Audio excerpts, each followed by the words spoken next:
따라해 주시기를 바랍니다. 성령으로 잉태된 것. 다시 한번, 성령으로 잉태된 것. 오늘 본문 마태복음 1장 18절 보면 예수 그리스도의 나심은 이러하니라. 그의 어머니 마리아가 요셉과 약혼하고 동거하기 전에 성령으로 잉태된 것이 나타났더니, 이렇게 이 마태복음에서 예수 그리스도의 탄생에 대해서 소개를 하는데 첫 번째 글귀가 뭐였냐면 성령으로 잉태하셨다라고 하는 거예요. 한 30년 전쯤이에요. 대학생들, 청년들 양육하고 있을 때 한 청년이 여름 수련회인데 손을 번쩍 들더니, 목사님, 저는 성경에서 2가지만 없애주시면 예수님을 믿는데 어려움이 없을 것 같습니다. 아니, 야, 보다 그런 또 친구는 처음이다. 성경에서 2가지를 뭘 없앨까 그랬더니 이 친구가 뭐라고 얘기하냐면, 첫 번째는 6일 만에 천지를 창조하신 것. 이건 도저히 못 믿겠습니다. 아니, 수백만 년 동안 있었던 이 우주인데 어떻게 6일 만에 천지를 창조하실 수 있을까요? 2번째는 뭐냐 그랬더니, 하나는 신약에 있는 건데 예수 그리스도의 처녀 잉태설. 마리아가 예수 그리스도를 요셉과 동거하기 전에 먼저 잉태하였다. 그리고 성령으로 잉태된 것이다. 이 2 사건만 없으면 저는 예수님을 믿겠습니다. 맞아요. 저도 그래서 그때 알았어요. 야, 이 2가지만 없어도 안 믿는 사람들이 예수님을 믿을 때 훨씬 편안하게 믿을 수 있겠구나. 그런데 왜 하필이면 그 2가지를, 하나는 구약이 시작하는 창세기의 앞에다가 놓고, 또 하나는 마태복음, 신약이 시작하는 마태복음 1장에 예수 그리스도의 나심은 이러하니라. 그의 어머니 마리아가 요셉과 약혼하고 동거하기 전에 성령으로 잉태된 것이 나타났다고 말씀하셨을까? 제가 그때부터 고민을 하면서 어떤 생각이 들었냐면, 첫 번째, 성경은 인간의 비율을 맞추는 책이 아니에요. 합리적 이성에 호소하는 책이 아니에요. 성경은 하나님의 역사를 기록해 놓은 책이고, 성경은 하나님의 그 성령의 역사를 우리에게 선포해 주시는 책이 될 뿐이다. 우리의 이성에 맞추기 위해서는 그런 말씀을 집어넣으면 안 되죠. 그러나 하나님께서 우리에게 그런 구원의 역사를 이루어 주시기 위해서 어쩔 수 없이 주신 그 처녀 잉태설, 이것은 우리가 믿음으로 감당하고 받아들여야 할 것이다. 특별히 이 과정을 통해서 우리에게 주시는 교훈은 무엇일까를 한번 생각해 봐야지 돼요. 야, 처녀 잉태설, 마리아가 요셉과 동거하기도 전에 벌써 아이를 가졌다. 여러분, 보통 인간의 생각으로는 별의별 생각을 다 할 겁니다. 어떻게 DNA 결합 없이 아이가 나올 수 있을까? 생명이 시작이 될 수 있을까? 그런데 성경은 그렇다고 말씀을 하십니다. 그런데 사실은 문제가 되는 게 뭐냐면, 제일 먼저 드러나는 이슈가 있어요. 그 예수의 어머니 마리아가 요셉과 약혼하고 동거하기 전에 성령으로 잉태된 것이 나타났다. 그랬는데 19절을 보면 제일 먼저 드러나는 게 남편 요셉이에요. 그의 남편 요셉은 의로운 사람이라, 그렇게 돼 있어요. 그의 남편 요셉은 의로운 사람이라. 그래서 마리아는 마리아 나름대로 은혜를 체험하고 했지만, 그러나 정말 어려운 갈등을 겪는 사람 중에 한 사람이 누구예요? 남편 요셉이에요. 그 요셉은 너무 힘이 드는 거예요. 왜? 나는 마리아와 관계를 하기 전이었는데 어떻게 마리아가 아이를 갖게 될 수 있을까? 지금도 신비로울 뿐인데. 그런데 과거 2000년 전에 그 나사렛이라고 하는 작은 동네에 살던 요셉에게서는 자기가 분해되는 것 같은 자기가 다 없어지는 것 같은 고통과 고난, 절망이 그의 마음 가운데 다가왔을 것이다 생각이 됩니다. 저는 그래서 먼저 이 부분을 여러분들에게 말씀드리면서 이렇게 말씀드리고 싶어요. 인간적인 생각을 멈춥시다. 신앙생활하는 것은 인간적인 생각을 멈추는 거예요. 따라해 봅시다.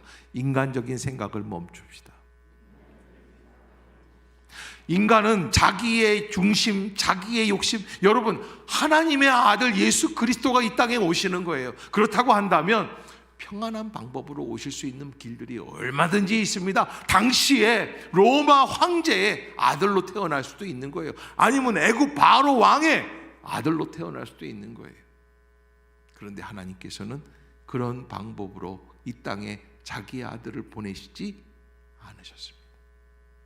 정말 인간적으로 생각할 때는 어처구니 없는 방법, 이해할 수 없는 방법, 가장 나약한 방법, 그것이 바로 인간의 몸으로 이 땅에 오신 거죠. 그냥 육신의 몸으로 오시지 않고 영적으로만도 임재하실 수 있어요. 군림하실 수 있습니다. 그러나 아기 예수는 그렇게 이 땅에 오시지 않습니다. 갈릴리, 저 이스라엘 별 볼 일 없는 땅입니다. 저 북부의 나사렛이라고 하는 작은 동네에서 목수의 아들의 신분으로 이 땅에 오게 되신 예수 그리스도.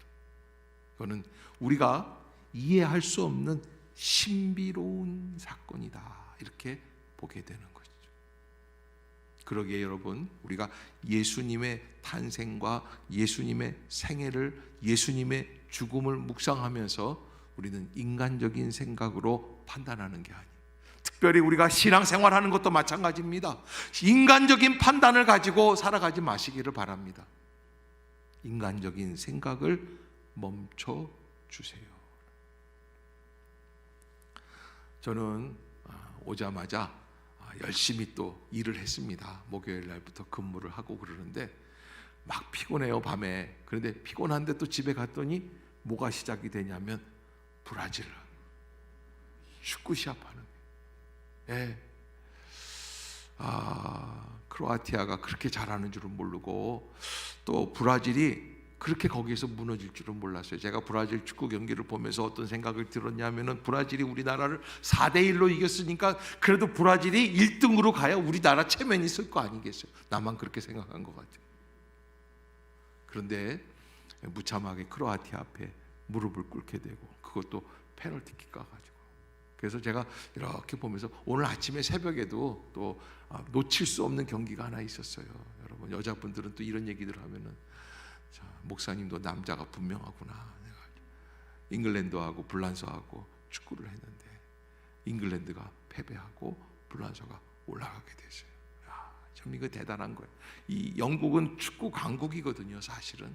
그리고 영국은 역사적으로 봤을 때 불란서하고 늘 싸움을 싸워왔던 그런 나라였는데, 불란서가 오늘 또 승리를 하고 그리고 8강에 진출을 하게 되는 것을 보았어요. 당연한 것은 하나도 없어요. 마땅히 그래야만 하는 것도 하나도 없어요. 여러분, 우리가 인간적인 생각을 멈추라는 것은 하나님의 아들이시기 때문에, 예수 그리스도가 우리의 구원자 되시기 때문에 마땅히 궁전에서 태어나시든지 호화로운 가정에서 태어나시든지 호의호식하면서 재벌의 자녀로 태어나시든지 이렇게 하라는 법은 없습니다. 하나님은 구원을 이루기 위한 가장 중요한 방법이 무엇일까? 낮은 자리에 아무것도 갖지 못한 목수의 집에 아이를 보내주시는 거죠. 왜 그럴까요? 여러분, 누가복음 1장에 보면은 수태고지를 하는 가브리엘 천사 앞에 계집종이라고 이야기하는 예수의 어머니 마리아가, 이스라엘 사람들은 18, 17 이렇게 고2, 고3 요 나이 때 결혼을 하거든요. 약혼을 한 채로 결혼을 앞두고 있는 마리아 나이가 많아야 19살이에요. 그런데 그 처녀 아이가 뭐라고 그러냐면 주의 계집종이오니 뜻대로 하시옵소서. 아마 궁전에서 그런 일이 있었으면 믿을까요? 안 믿을까요? 안 믿어요. 왕의 딸 공주에게 수태고지를 주면 그 공주가 주의 계집종이오니 마음대로 하옵소서 그렇게 할 수 있을까요? 아니에요. 할 수가 없어요. 받아들이지를 않아요. 그 당시에 그 이스라엘 백성들 가운데 그 처녀 잉태, 성령 잉태설 이 은혜를 받아들일 사람은 나사렛의 마리아밖에 없어요. 거기에서부터 시작이 되는 거예요. 구원이라는 것은 무엇입니까? 내가 구원받았습니다. 나는 구원받은 줄로 믿습니다. 나는 하나님의 백성이 된 줄로 믿습니다. 하나님의 백성이라는 것은 무엇일까요? 믿는다는 것은 무엇일까요? 저는 하나님의 세계로 내가 들어가기 시작한다는 거예요. 아멘. 아멘. 여러분, 구원이라는 것은 예수 그리스도를 믿는다는 이 믿음이라는 것은 알라딘의 요술 램프를 내가 손으로 문질러면 요술 요정 지니가 나와가지고 무엇이든지 말씀하시옵소서 들어드리겠나이다라고 하는 요술사가 아니에요. 우리는 가끔 가다가 신앙생활을 하면서 내 욕심대로, 내 생각대로, 내 판단대로 하려고 해요. 이번에도 말레이시아 선교를 가서 선교사님과 오랫동안 대화를 하고 얘기를 하고 몸이 안 좋고 힘이 들고 고생을 하고 우리가 40년 전에 신학교에서 만나서 같이 공부했던 친구인데 얼마나 그때는 미남이고 캠퍼스에서 제일 미남이었어요. 근데 지금 가봤더니 이빨 다 빠지고 머리 다 빠지고 할아버지가 돼요. 세상에 재작년에 한국에 들어왔을 때 우리 교회도 왔었죠. 남명의 선교사님이. 근데 왔을 때 누가 그러더래요. 뒤에서 할아버지 여기 앉으세요 그러더래요. 깜짝 놀라서 봤더니 웬 대학생이 자기한테 할아버지 여기 앉으세요. 그 마치 할아버지 머리 다 빠지고 머리 허옇게 쉬고 그러니까. 그런데 제가 말레이시아 가서 단 3일 있었는데 쉽지 않겠더라고요. 거기서 20년을 있다고 생각해 보세요. 그 나라 음식을 먹으면서. 저는 3일만 먹어도 그 중국의 그 음식들 왜 향신료 같은 거 넣은 거 있지 않습니까? 이상한 거 고수 같은 거 이런 거 넣은 거 같은 거 그런 음식들 먹기가. 어저께 또 돌아와 가지고서는 부목사님들이랑 청소하고 그러면서 이제 점심을 시켜 먹었는데 누가 짬뽕을 시켰는데 짬뽕에 그게 다 있더라고요. 굳이 또 나보고 또 우리 이승민 목사님 먹으라고 또 덜어주셔. 안 먹을 수도 없고. 나는 3일만 먹어도 힘이 드는데 20년 동안 거기서 지내. 복음이라는 것은 내가 희생하고 내가 순종하고 내가 헌신할 때 하나님의 나라가 우리 속에 임하기 시작해요. 아멘. 아멘. 내 뜻대로, 내 생각대로, 내 고집대로, 내 판단대로 아니에요. 내가 알고 있었던 실력대로라면 브라질이 가야지. 코스타리카 아니 크로아티아가 뭐 갑자기 나니까 자꾸 크로아티아를 코스타리카로 자꾸 하는지 몰라요.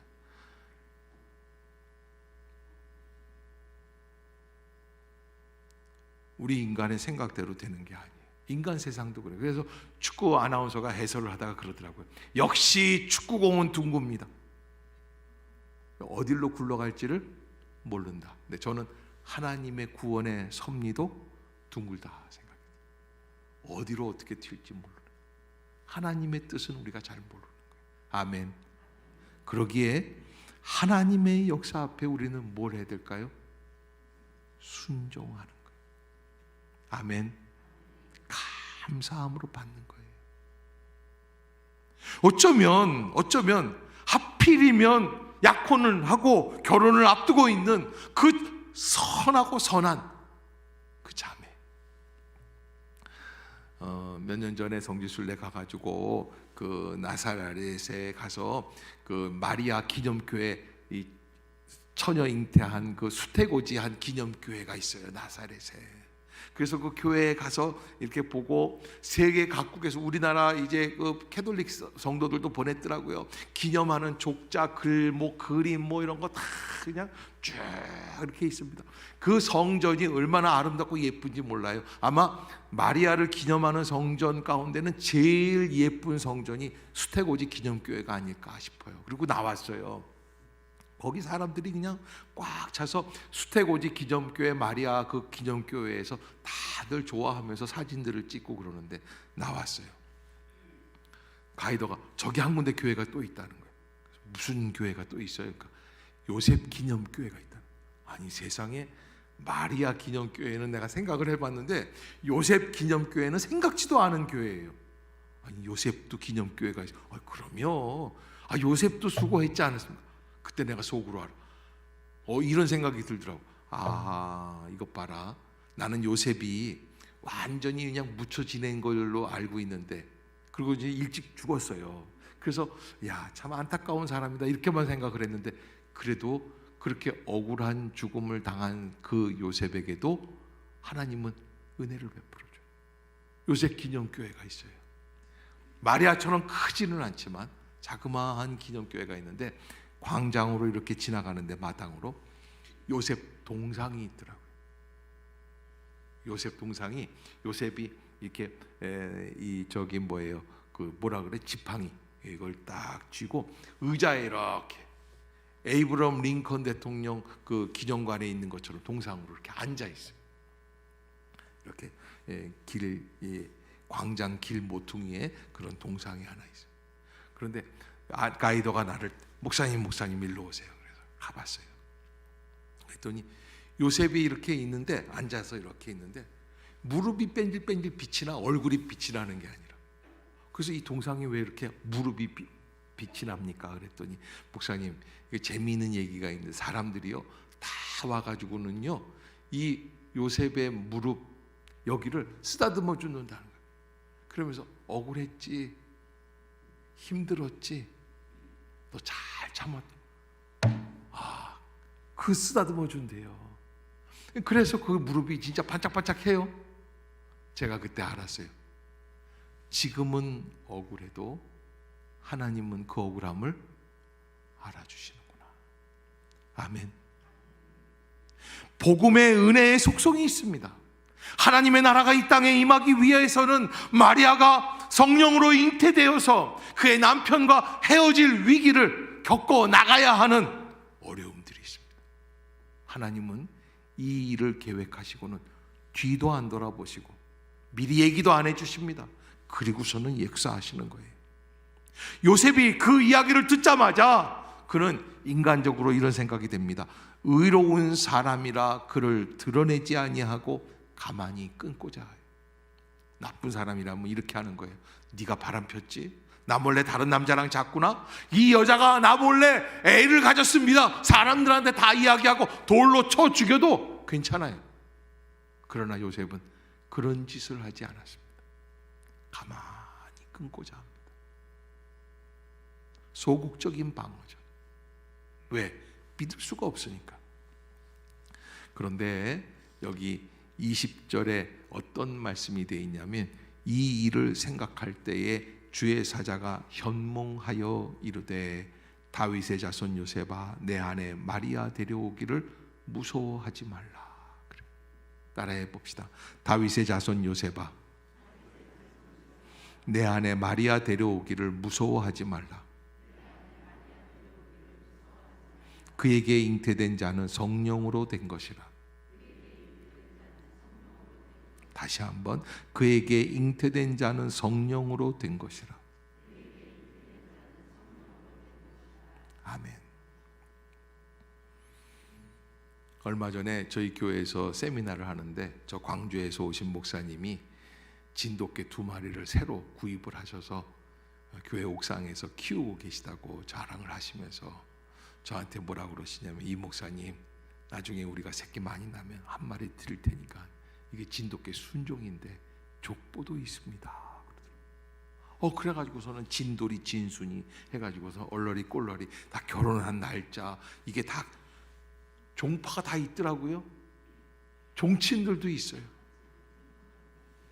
야, 대단한 뼈대구나.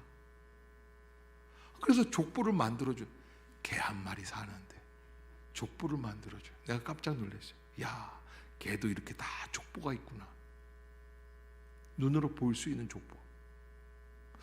그런데 예수 그리스도는 마리아가 순결한 가운데, 처녀 가운데 이렇게 아이를 낳았다, 이런 말 안 해줘요.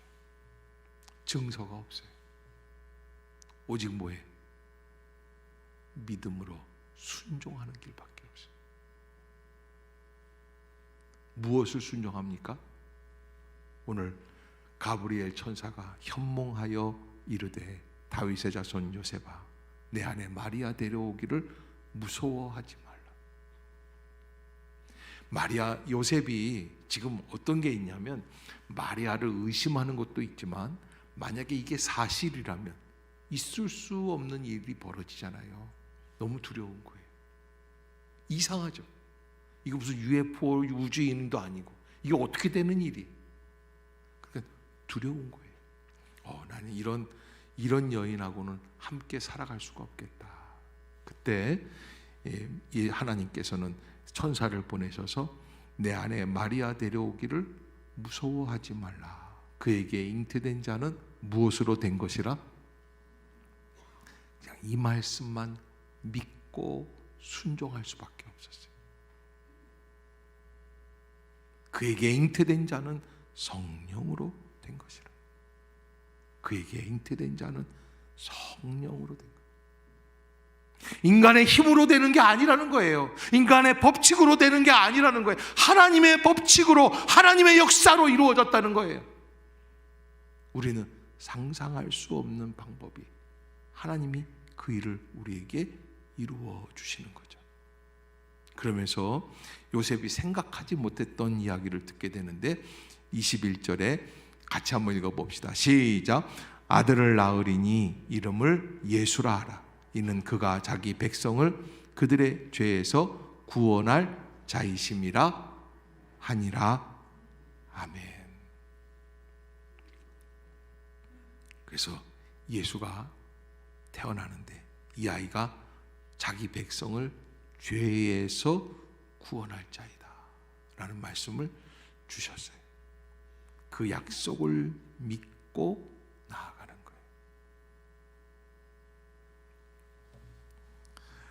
거예요. 제가 중학교 2학년 때입니다. 갑자기 급성 간염이 걸렸습니다. 그래서 뭐 죽을 고비를, 얼굴이 노랗게 황달이 오고 힘이 들었어요. 병원에 가도 그때는 돈이 없으니까 병원에 가지도 못할 형편이었거든요. 너무나 어렵고 힘이 드니까 엄마가 저를 데리고 기도원에 가서 기도를 받으라고. 그러면서 기도하는 가운데 조금씩 나아지더라고요. 그때 그 기도하시던 분이 뭐라고 말씀을 하시냐면, 너는 앞으로 목사가 되라 그러시더라고요. 그러더니 뭐라 그러냐면, 너 기도를 하고 있는데 네가 비행기를 타고 다닌다 그러더라고요. 그래서 그때 당시에는 택시 타기도 힘든 시대인데 비행기를 탄다고 그러니까 갑자기 웃더라고. 내가 국제적인 목사가 되겠구나. 만약에 목사가 된다, 목사 될 마음도 없었어요. 만약에 된다면. 그런데 그 말씀이 이루어졌어요. 어떻게 이루어지는 줄 아세요? 제가 제주 영락교회를 가게 됐거든요. 저는 무슨 국제적인 무슨 뭐 큰 목사가 되는 줄 알아요. 제주 영락교회 가니까 당연히 제주도 갈 때는 못 타고 가요. 비행기 타고 가더라고요. 근데 여러분, 우리가 생각하는 거와 하나님이 생각하는 거 다 방향이 다르고 길이 다르고 하나님이 주시는 그 선택의 폭이 다르고, 여러분, 하나님께서 우리에게 주시는 그런 놀라운 깊은 은혜가 있어요. 내 생각과는 다르지만 내가 받아들이고 영접하고 순종하게 될 때, 그때 하나님의 나라가 시작이 돼요. 전라북도 김제라고 하는 데 가면 금산이라는 동네가 있어요. 금산에 보면 금산 기역자교회라는 교회가 있어요. 무슨 자교회? 기역자교회라는 건 무슨 교회예요? 집이 생기기를 기역자로 생겼어요. 왜 기역자로 생겼을까? 거기는 한쪽에는 남자들만 앉고, 옛날에는 조선시대 때는 그랬어요. 한쪽에는 여자들만 앉고, 그리고 중간에는 발을 쳤더라고요. 이렇게. 그래서 이쪽에서 이쪽도 쳐다보지도 못하고. 요즘은 뭐 모르는 남자 옆에 다 앉잖아요. 그러니까 뭐 대단한 거예요. 그렇게 기역자 교회, 그 교회 아주 굉장히 유명한 이야기가 내려옵니다.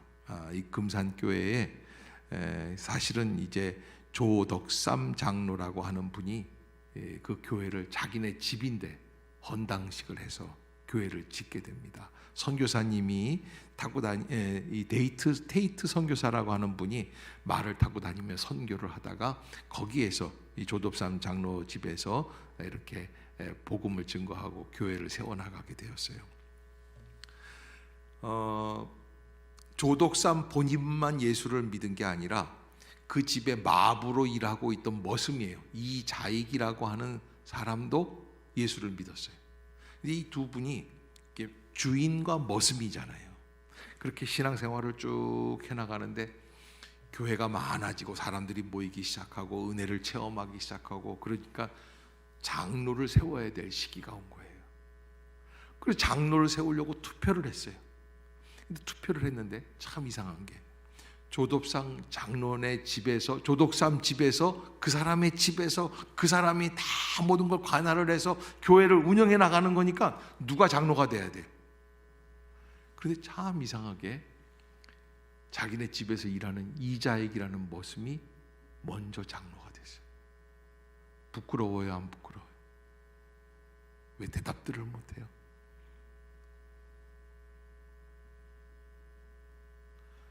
사장님하고 과장님하고 같이 교회 다니는데 누가 된 거예요? 장로가. 잘 아시네. 이건 과장도 아니에요. 운전기사야. 그런데요, 이 조덕삼 장로님은 그 이자익 씨가 장로가 먼저 된 것에 대해서 하나님의 뜻이라고 받아들였어요. 물론 자기도 순간적으로는 마음이 안 좋았지만 하나님이 정말 살아계시다면 이럴 수 있을까? 근데 여러분, 그때 그 순간에 이 조덕삼 장로가 이 사실을 받아들이지 않고 관둬! 오늘부터 교회 다 그만둬! 그러면 그 금산의 교회는 어떻게 됐을까요? 없어지는 거예요. 근데 그 조덕삼 장로가 그 사실을 받아들이고 딱 그날 나가가지고 그렇게 얘기를 했다는 거예요. 제가 너무나 부덕해서 여러분들이 우리 이자익, 우리 집에서 일하는 그 머슴분을 먼저 장로로 세워주신 것에 대해 순종하고 받아들이겠습니다. 저분이 나의 장로 선배가 됩니다. 그렇게 받아들였다는 거예요. 그 있을 수 없는 일인데 받아들이기 시작하니까 그 금산교회가 더 은혜가 생기기 시작을 해요. 다음 해에 조덕삼 씨가 장로로 취임을 하게 됩니다. 그리고는 이 조덕삼 씨가 이자익 장로를 잘 설득해서 뭐라 그러냐면, 당신은 장로로만 끝날 사람이 아니다. 우리가 전액 장학금을 다 대드릴 테니까 평양에 가서 목사 공부를 하십시오. 그래서 이자익 장로는 평양에 가가지고 공부를 해서 이자익 목사가 돼서 다시 내려와요. 그래서 금산교회, 그래서 한 사람은 주인이고 한 사람은 머슴인데, 이 머슴은 뭐가 되고? 목사가 되고, 이 사람은 장로가 되어서, 그 조덕삼 장로님이 이자익 목사님을 잘 모셔서, 그때 당시에 이자익 목사님이 얼마나 훌륭하시냐면 당시 초대 우리 한국 교회의 총회장을 2번, 3번을 하세요. 이 대전신학교에서 제일 유명한 선배 그러면 이자익 목사님이 딱 나오는 거예요. 그렇게 해서 교회가 이어지게 되었어요. 여러분, 이 금산의 기역자 교회는 아주 유명한 교회고 아름다운 이야기가 있는 교회고, 우리들은 처음 듣는 얘기인 것 같지만 그 교회 안에는 십자가의 은혜가 담겨 있는 교회. 왜? 내 뜻대로 안 돼도 조덕삼 장로가 참았어요. 참을 때 은혜가 되는 거예요. 그런데요, 여러분, 그 후손들이 그로부터 100년 뒤에 다시 모였어요. 금산교회에 다시 새롭게 이걸 이제 리모델링을 해가지고서는 기념하는, 그렇게 해서 대전신학교에서도 축하하기 위해서 다 모였습니다. 그때 당시에 조세형 국회의원이라고 계셨는데 그분의 손주입니다. 그분의 손주가 돼요. 그 조세형 장로님네 가정도 얼마나 큰 복을 받으셨는지 몰라요. 제가 무학교에 있을 때 무학교에 명예장로로 계셨거든요. 얼마나 귀하고 아름답고, 그분은 오직 믿음으로만. 저는 그 이자익 목사님 후손들과 또 조덕삼 장로님 후손들과의 만남을 이렇게 보면서 어떤 생각이 들었냐면, 그때는 잘 몰라요. 지금은 잘 몰라요. 이게 어떻게 돌아가는 건지는 잘 몰라요. 내가 손해나는 것 같을 때도 있어요. 사람들이 나를 인정 안 해주는 것 같을 때도 있어요. 나만 왜 희생을 해야지 될까 생각할 때도 있어요. 그런데 복음이라는 것은 그 갈등을 뛰어넘는 것, 마치 요셉이 갈등을 뛰어넘어 나아가듯이 하나님의 나라가 이렇게 흘러갈 수 있도록. 따라해 봅시다. 나의 마음에 하나님의 나라가 힘차게 흘러가기를 소원합니다. 내 생각과 다르지만, 내 욕심과 다르지만, 그러나 하나님의 나라가 흐르기 시작을 하면, 그러면 하나님의 역사, 하나님의 은혜, 하나님의 축복이 이 땅에 가득하게 될 줄로 믿습니다. 그 은혜를 바라보는 우리 모두가 될 수 있기를 주의 이름으로 축복합니다. 성탄절은 산타클로스 기다리고 선물 받고 예쁘게 장식하고 이것으로 끝나는 게 아닙니다. 예수님께서 이 땅에 오시게 되는 가장 중요한 이유부터 우리가 다시 한번 생각하고, 그리고 어떻게 살아가야 할까 한 번 더 깊이 묵상할 수 있는 그러한 계절이 될 수 있기를 주의 이름으로 부탁합니다.